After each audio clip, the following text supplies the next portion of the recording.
You can't fight any battle if you're not fighting it with the Lord on your knees, praying, praising, whatever it takes to get there.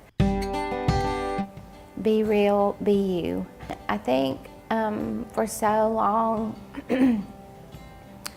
I have tried to compare myself sometimes to others.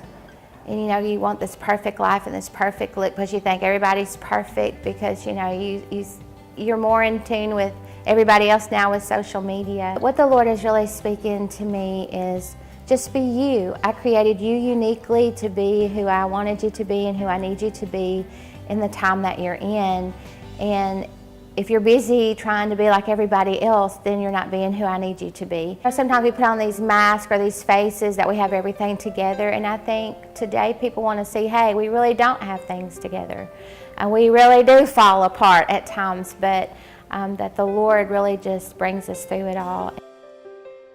My favorite people are my family, my husband, and I have twins and an older son. If all of us believers took one child, you know, there wouldn't need any foster care system. And, you know, we're called to love the widows and the orphans. To be chosen as an adoptive parent, that somebody would trust you enough to go, here you go. I'm giving you my baby or babies. That's a great honor. It is a great, great honor. I accepted the Lord at like 12 and was always in church, doing everything in church. But then when I got into my 20s and started going to college, that was a whole new area. And I started hanging out with wrong people and drinking and partying and having sex outside of marriage. All the things as a young person I told the Lord I would not do because I knew better. I got really mixed up with the wrong crowd because I was looking for acceptance from men that I could not get. I was driving in my car one day and I was living with this guy. It was just like I could hear it clear as day. What are you doing? And I'm thinking, is there somebody else in my car? You know? And I'm like, I don't know. What do you mean? What am I doing? He says, but you're doing everything, Tina, that you know you're not supposed to do. And I'm like, okay, Lord, I got it. So now what do I do? So I said, okay, I've got to get out of here. And so anyway, it just worked out that he decided he didn't really want to be married, and so it split. It was just really God. At the time, I was heartbroken because I didn't understand it. But that is when I really started seeking the Lord. And I was by myself, which I had never in my life been by myself.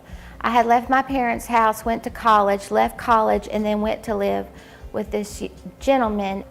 I thought my value was in men. I thought if I could go around and, you know, have sex and drink, that's what they liked, you know, because I could do that.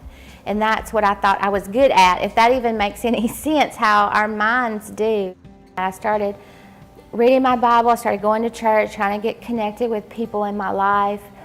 And then the Lord brought around my husband, who's my husband now. We started going out again, and I was explaining to him all my junk, you know, like I've done this, and I've drank, and I've slept with other people, and I've done this. And he's like, it's okay. And I'm like, are you sure? And he's like, it's okay. And when I got myself right with the Lord and where he wanted me to be, then he brought somebody that was suitable for me. Isaiah, is it 61:3, was, or it takes your beauty for ashes and plants you like an oak tree. And I just love that whole description in there, because now I feel like I am an oak tree and my roots are deep in the Lord, and I'm growing and I'm blooming, I'm still growing. God is faithful and God keeps his promises. All his promises are yes and amen.